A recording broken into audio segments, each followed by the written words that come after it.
Avez-vous déjà pensé à ce que signifie vraiment donner sa vie pour les autres? En 1931, dans un petit village du Cantal, une jeune fille de 17 ans, Agnès Delorme, posait pour une photographie sur la place du marché, un enfant dans les bras et un autre accroché à sa main. Mais ce que personne ne voyait ce jour-là, c'est que ce sourire cachait une vérité déchirante. Cette jeune fille venait de sacrifier son propre avenir pour sauver sa famille. Et 30 ans plus tard, lorsque son nom disparut des registres de succession, un simple dé à coudre fendu devint le symbole d'une injustice que la France entière allait découvrir. Aujourd'hui, je vais vous raconter cette histoire dramatisée, inspirée de faits réels, qui a bouleversé une génération entière. Avant de commencer, prenez un instant pour vous abonner à la chaîne, liker la vidéo et écrire dans les commentaires de quelle ville ou région vous nous regardez. Votre soutien aide à faire revivre ces histoires oubliées et à rappeler que derrière chaque photographie ancienne, il y a une vie, un cœur et un message de courage. Regardez bien cette photographie. Une jeune fille de 17 ans tient une fillette par la main et porte un enfant sur sa hanche. C'est un dimanche ensoleillé à la foire de Saint-Flour, en 1931. Ils sourient tous les trois. Mais si vous observez attentivement son poignet gauche, vous verrez quelque chose d'étrange. Un dé à coudre fendu, attaché par un fil rouge. Ce détail minuscule cache une vérité que personne dans cette foule joyeuse ne pouvait imaginer. Cette jeune fille allait sacrifier chaque jour de sa vie pour sauver sa famille. Et 30 ans plus tard, elle mourrait sans rien posséder, même pas son nom gravé sur une pierre. Mais restez jusqu'à la fin, car ce dé à coudre fendu deviendra le symbole d'une histoire qui fera pleurer toute une région. Son nom était Agnès Delorme. La photographie fut prise par Albert Mercier, photographe ambulant qui parcourait les villages du Cantal avec son appareil et sa carriole. Le cachet au dos de l'image confirme la date, 15 juin 1931. Agnès portait une robe empruntée à une voisine, car elle n'en possédait qu'une seule, noire et usée, réservée au dimanche. Les enfants à ses côtés étaient Jeanne, 6 ans, et Léon, 2 ans, ses frères et sœurs, pas ses enfants. Pourtant, dans les yeux d'Agnès, on pouvait déjà voir cette fatigue ancienne, celle des mères qui n'ont jamais le temps de dormir. Mais pourquoi une fille de 17 ans élevait-elle seule 2 enfants? La réponse se trouvait dans une maison froide, à 3 kilomètres de la foire, où son père Henri toussait du sang chaque matin. Henri Delorme était revenu de Verdun en 1918 avec les poumons brûlés par le gaz moutarde. Il respirait par à-coups, comme un homme qui se noie lentement dans l'air. Chaque hiver aggravait son état.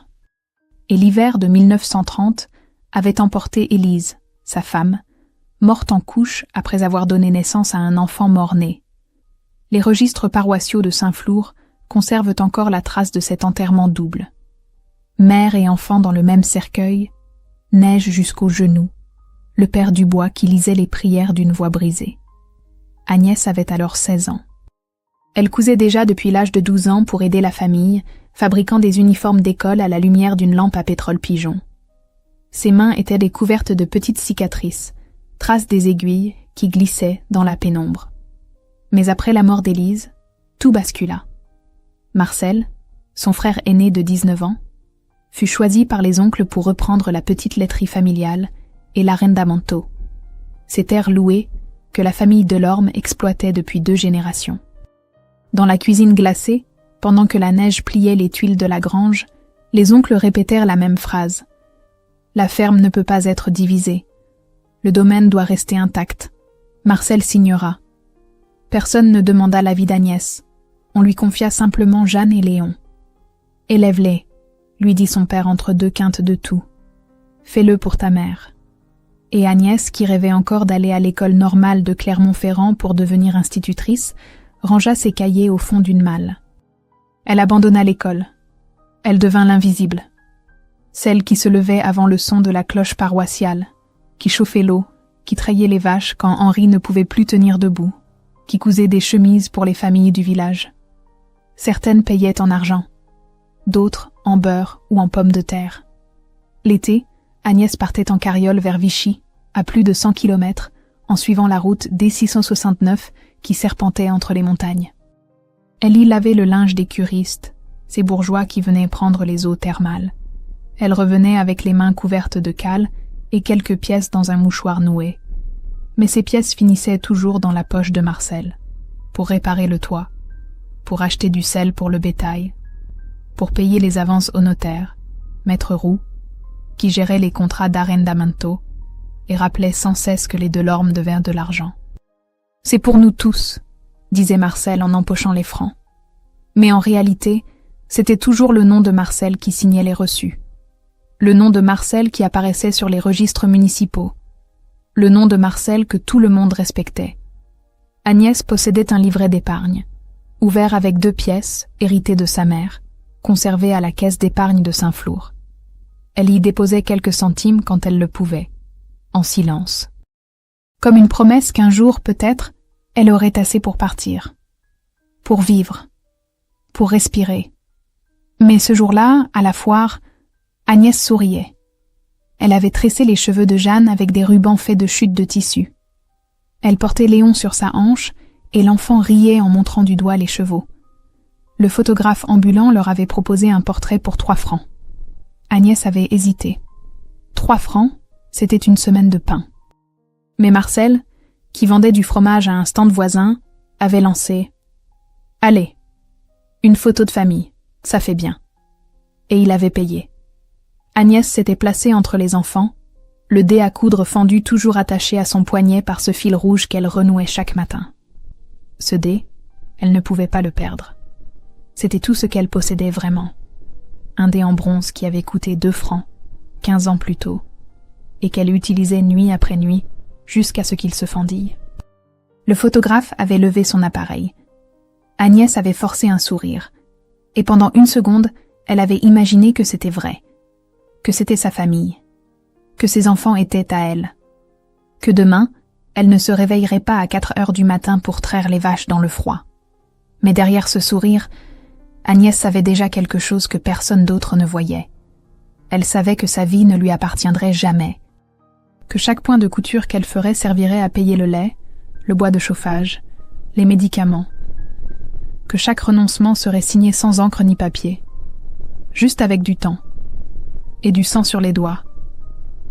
Ce que personne ne remarqua ce jour-là, c'est que dans les yeux d'Agnès, il y avait déjà cette acceptation terrible.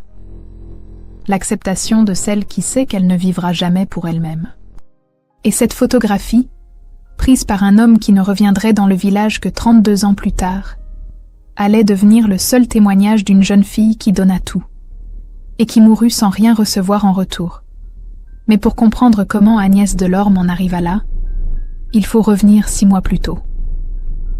À l'hiver 1930, quand tout commença vraiment, hiver 1930. Le Cantal était recouvert d'une neige épaisse qui transformait les chemins en pièges mortels. Dans la petite ferme des Delorme, Élise hurlait.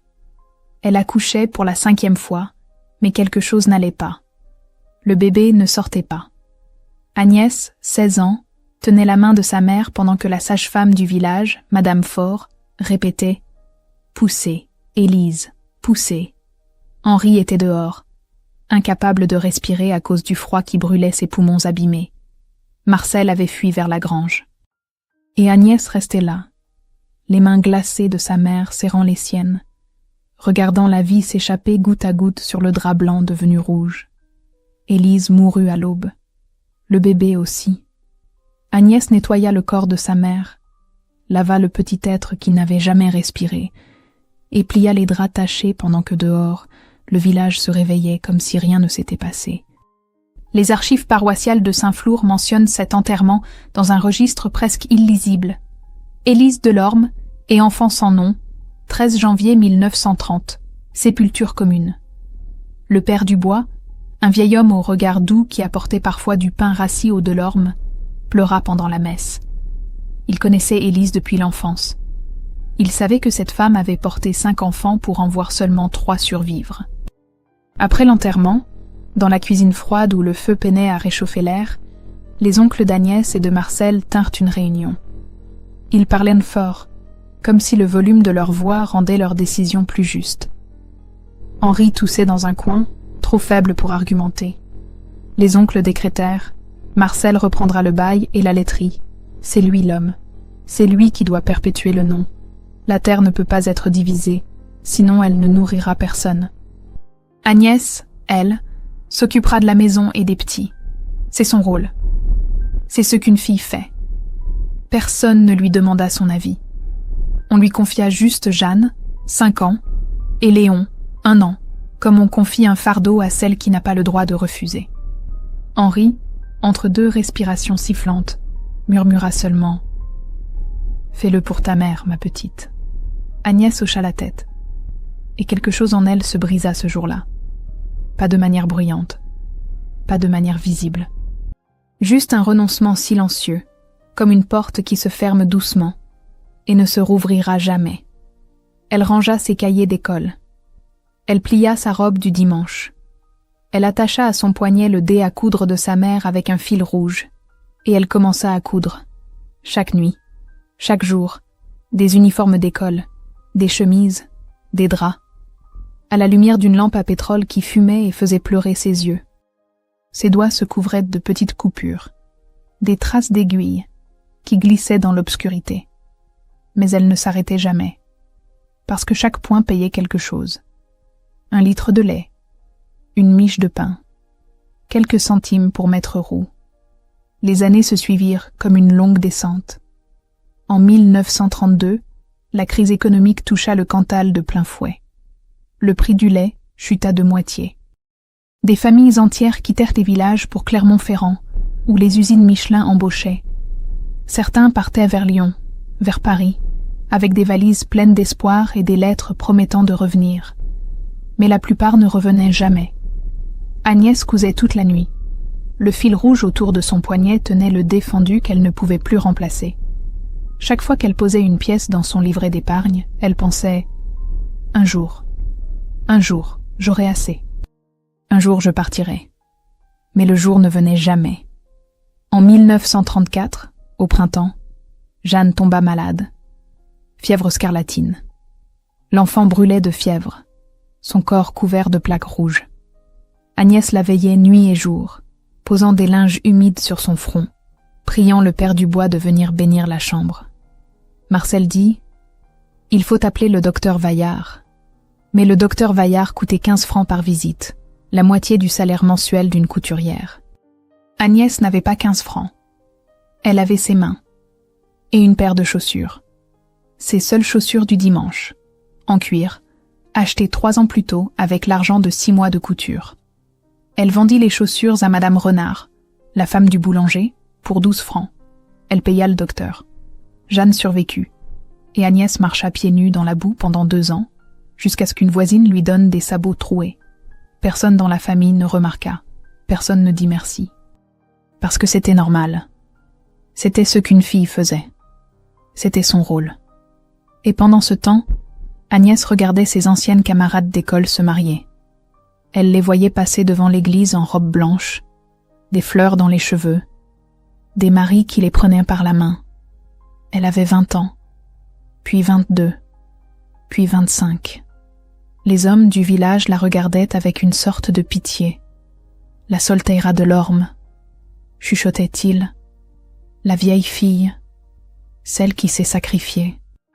Comme si le sacrifice était une vertu qui justifiait l'oubli. Agnès ne pleurait jamais en public. Elle gardait tout à l'intérieur, comme un puits qui se remplit lentement jusqu'à déborder dans le silence. Elle écrivait des lettres qu'elle ne envoyait jamais. Des lettres à sa mère morte. Des lettres à elle-même. Des lettres à un futur qu'elle savait ne jamais vivre. Elle cachait ces lettres sous son matelas, avec des coupures de journaux sur Paris qu'elle ramassait quand elle allait à Vichy. Paris. Cette ville lointaine où les femmes portèrent des robes courtes et travaillaient dans des bureaux. Cette ville qu'elle ne verrait jamais.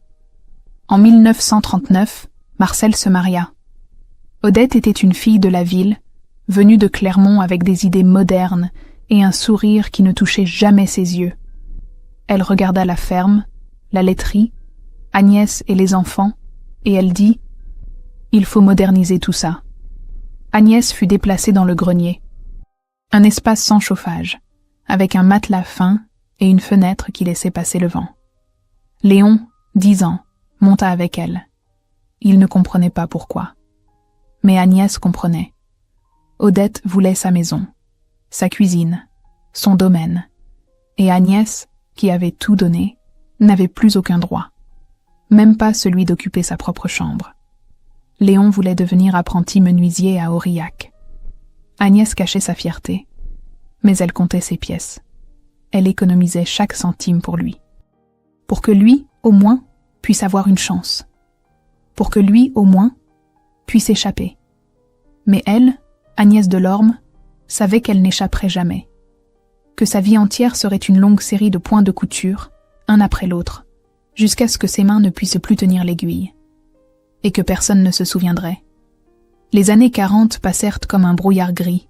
Agnès cousait, Agnès trayait, Agnès lavait, Agnès disparaissait. Elle avait 25 ans, puis 30, puis 35. Ses mains commencèrent à la faire souffrir. Une douleur sourde, profonde, qui montait des articulations jusqu'au poignet.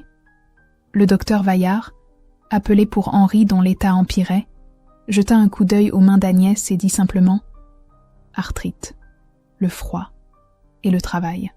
Reposez-vous. » Agnès faillit rire, se reposer, comme si c'était possible, comme si quelqu'un pouvait coudre à sa place, comme si quelqu'un pouvait nourrir Jeanne et Léon avec des bonnes intentions. Elle continua. Chaque point était une brûlure, chaque aiguille, un couteau. Mais elle ne s'arrêtait jamais, parce que s'arrêter signifiait mourir. Et Agnès Delorme n'avait pas le droit de mourir. Pas encore. Pas tant que Léon n'aurait pas terminé son apprentissage. Pas tant que Jeanne n'aurait pas trouvé un travail stable. Pas tant que Henri respirerait encore. Jeanne était partie pour Clermont-Ferrand en 1947. 18 ans, un baluchon sur l'épaule et une adresse griffonnée sur un papier froissé. Une usine de textile embauchait. Agnès l'avait accompagnée jusqu'à l'arrêt du car. Elle avait glissé 10 francs dans la poche de Jeanne, tout ce qu'elle avait économisé. Jeanne avait pleuré. Agnès non. Agnès ne pleurait jamais. Elle était rentrée à pied, traversant les champs gelés, et quand elle était arrivée à la ferme, Marcel était dans la cuisine, comptant les recettes de la laiterie. Il n'avait pas levé les yeux. Il n'avait rien demandé. Jeanne écrivait chaque semaine. Des lettres courtes, sur du papier bon marché, avec des timbres de Clermont-Ferrand. Elle racontait l'usine, la pension où elle logeait, les autres filles qui cousaient comme elle. Et chaque lettre se terminait par la même phrase. « Merci, tante Agnès. Sans toi, je ne serais rien. » Agnès gardait ses lettres dans une boîte en fer, sous son matelas du grenier. Elle les relisait la nuit, quand ses mains la faisaient trop souffrir pour dormir. Ces lettres étaient sa seule richesse, sa seule preuve qu'elle avait existé pour quelqu'un. Léon, lui, était devenu menuisier. Un bon menuisier. À Aurillac, il fabriquait des meubles pour les bourgeois, des armoires en chêne, des tables vernies. Il envoyait 20 francs par mois à Agnès, en cachette, parce qu'il savait que si Marcel la prenait, il réclamerait sa part. Agnès cachait cet argent dans son livret d'épargne. Elle ne le dépensait jamais. C'était pour plus tard, pour le jour où elle serait trop vieille pour coudre, pour le jour où personne ne voudrait plus d'elle. Mais ce jour arriva plus vite qu'elle ne le pensait. En 1959, Henri Delorme mourut. Il avait 68 ans, et ses poumons avaient fini par céder. Il s'éteignit un matin de mars, assis dans son fauteuil près du feu, comme un homme qui s'endort simplement. Agnès trouva son corps. Elle ferma ses yeux. Elle appela le père Dubois, et elle prépara l'enterrement. Seule. Encore. 3 semaines plus tard, Maître Roux convoqua la famille dans son cabinet du notaire, à Saint-Flour. C'était une pièce étouffante, sentant le vieux papier et l'encre. Marcel s'assit en face du bureau, droit comme un juge. Odette à ses côtés, les lèvres pincées. Léon était venu d'Aurillac, en costume neuf, les mains rugueuses d'ouvrier serrant un chapeau. Jeanne avait pris un jour de congé pour venir de Clermont. Et Agnès. Agnès était au fond de la pièce, un châle usé sur les épaules, ses mains arthritiques posées sur ses genoux. Maître Roux lut le testament d'Henri. Ou plutôt, il lut ce qui restait après les lois et les coutumes. Pour préserver l'unité du domaine, disait le document. Le bail agricole, la maison et les bêtes reviennent à Marcel Delorme. À Agnès Delorme, en compensation morale et reconnaissance de ses services, est accordé le droit d'occuper une chambre au grenier jusqu'à la fin de sa vie, ainsi qu'une promesse d'aide en cas de nécessité. Le notaire leva les yeux. Il sembla gêné. Il savait. Tout le village savait. Mais la loi était la loi. Et la coutume était la coutume. Les terres ne se divisent pas. Les hommes héritent. Les filles servent. Marcel hocha la tête, comme si c'était juste, comme si c'était mérité. Odette sourit discrètement. Léon serra les poings, mais ne dit rien. Jeanne pleura en silence. Et Agnès. Agnès sortit son livret d'épargne de son sac.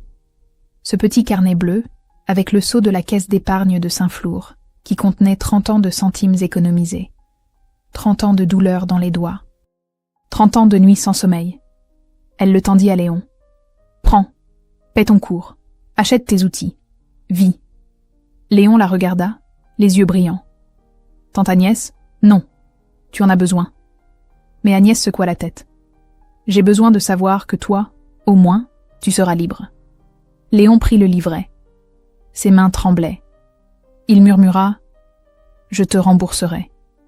Agnès sourit tristement. Elle savait qu'il ne pourrait jamais. Et elle ne voulait pas qu'il essaie. Dans la rue, après la réunion, Odette dit à Marcel « Elle est têtue, ta sœur.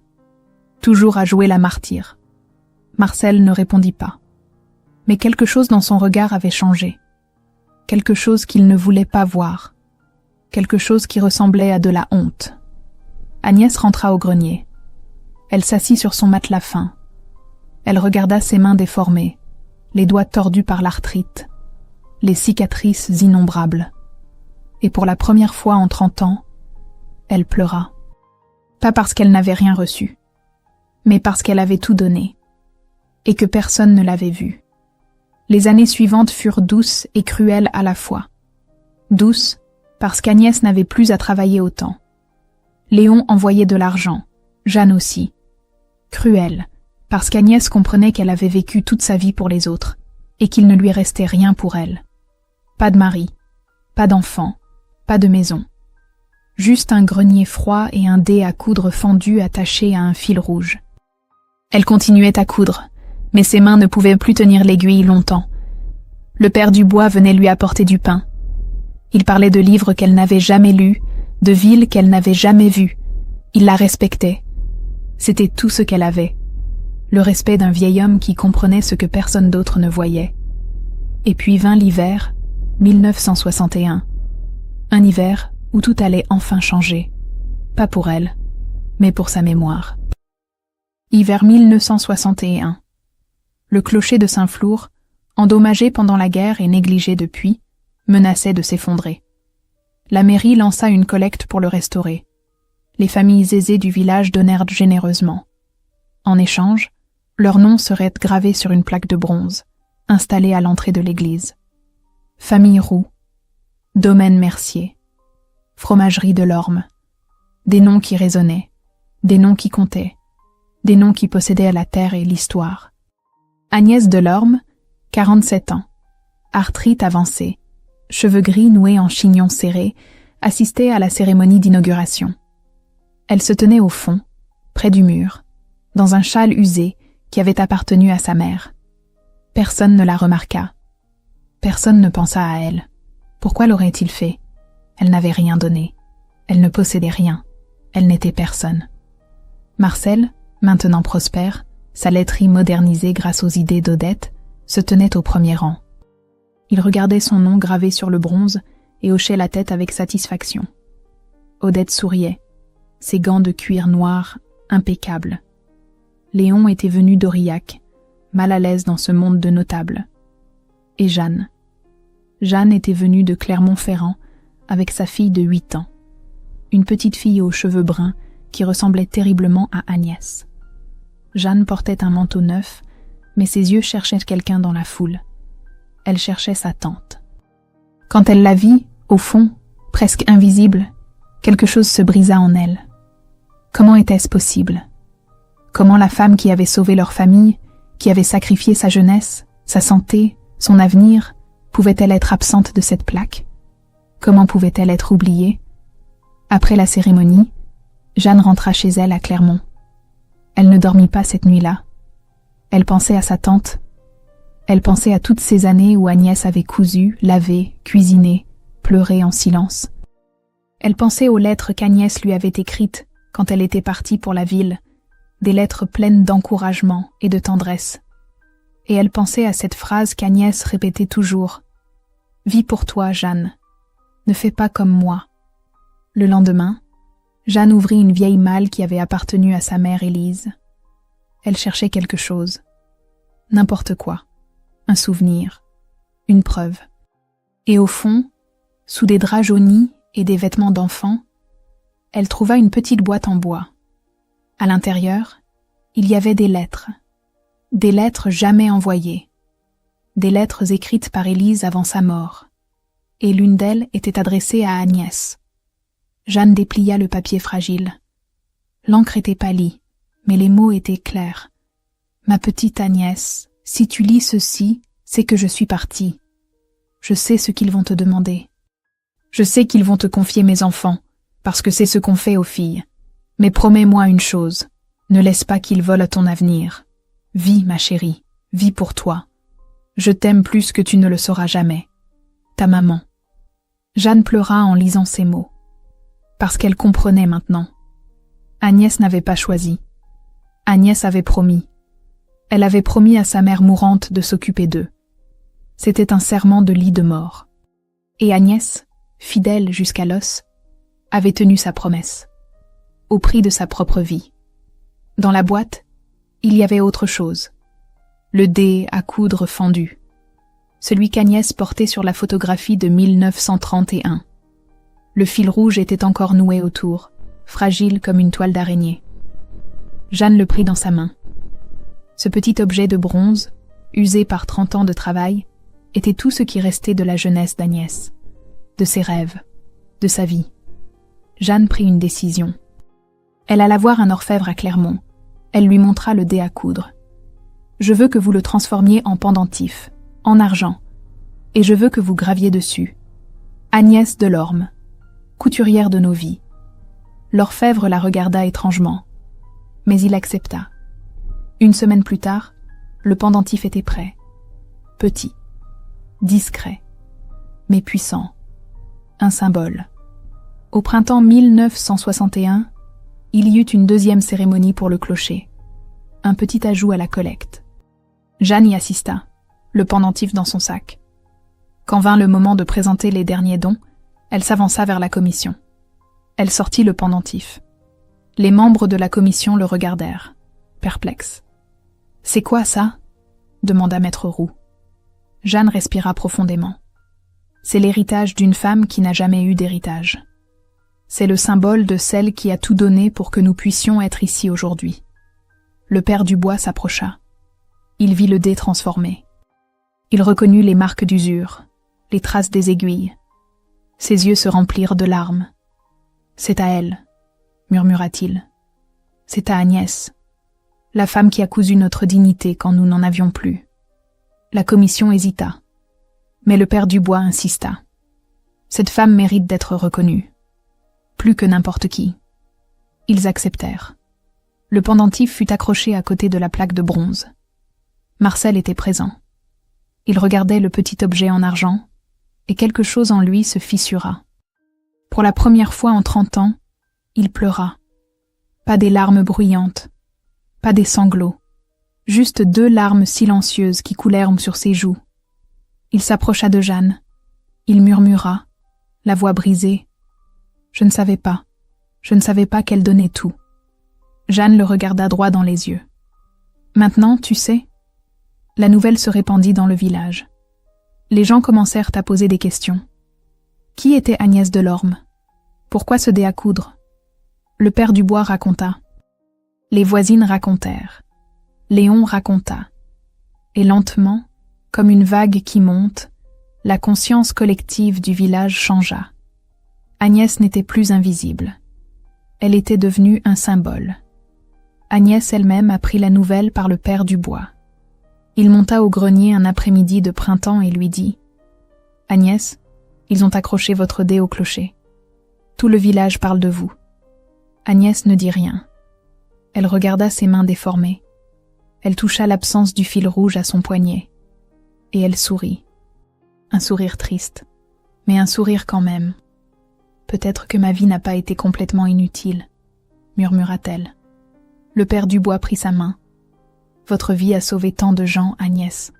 Ne l'oubliez jamais. » Mais Agnès était fatiguée. Si fatiguée. L'arthrite avait gagné ses épaules, sa nuque. Elle toussait souvent. Le froid du grenier ne l'aidait pas. Elle savait que son temps approchait. Et étrangement, elle n'avait pas peur. Elle avait tenu sa promesse. Elle avait élevé Jeanne et Léon. Elle les avait aimés comme une mère. Et maintenant, enfin, elle pouvait se reposer. Ce qu'elle ne savait pas, c'est que son histoire ne faisait que commencer. Hiver 1962. La pneumonie vint comme une voleuse silencieuse. Agnès toussa pendant des semaines, mais refusa d'inquiéter quiconque. Elle avait passé sa vie à ne pas déranger. Pourquoi commencer maintenant? Mais son corps, usé par 48 ans de travail sans repos, n'avait plus la force de lutter. Une nuit de février, elle s'effondra dans le grenier. Léon la trouva le lendemain matin, inconsciente, brûlante de fièvre. On l'emmena à l'hôpital de Saint-Flour.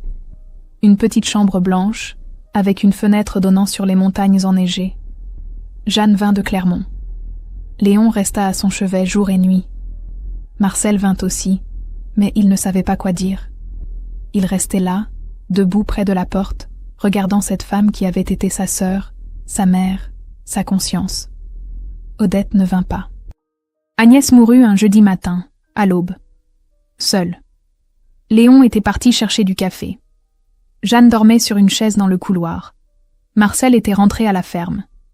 Quand l'infirmière entra dans la chambre, Agnès ne respirait plus. Ses mains déformées reposaient sur le drap blanc, comme deux oiseaux blessés enfin en paix. Elle ne possédait rien. Pas de maison, pas de terre, pas d'économie. Son livret d'épargne avait été donné à Léon.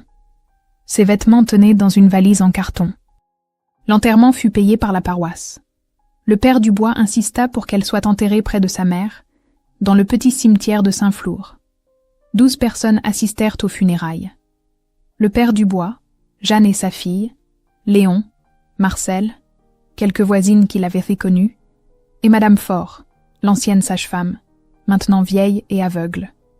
Marcel ne parla pas pendant la cérémonie, mais quand on descendit le cercueil dans la terre froide, il posa un bouquet de marguerites sur le bois. Les marguerites étaient les fleurs préférées de leur mère. C'était la seule chose qu'il pouvait offrir. Le seul geste qu'il pouvait faire. Il resta debout longtemps après que tous soient partis, regardant la tombe fraîche. Et il pleura. Cette fois, il pleura vraiment. Le dimanche suivant, Marcel se rendit chez le graveur de Saint-Flour. Il apporta une feuille de papier avec une phrase écrite de sa main tremblante. « À celle qui nous a tenus debout. » Il paya de sa poche. Il demanda que ce soit gravé sur la base du clocher, sous le pendentif d'Agnès. Sans nom, sans explication. Juste cette phrase. Le graveur hocha la tête. Il comprenait. Lundi matin, la phrase était là. Les villageois la découvrirent en allant à la messe. Ils lurent les mots.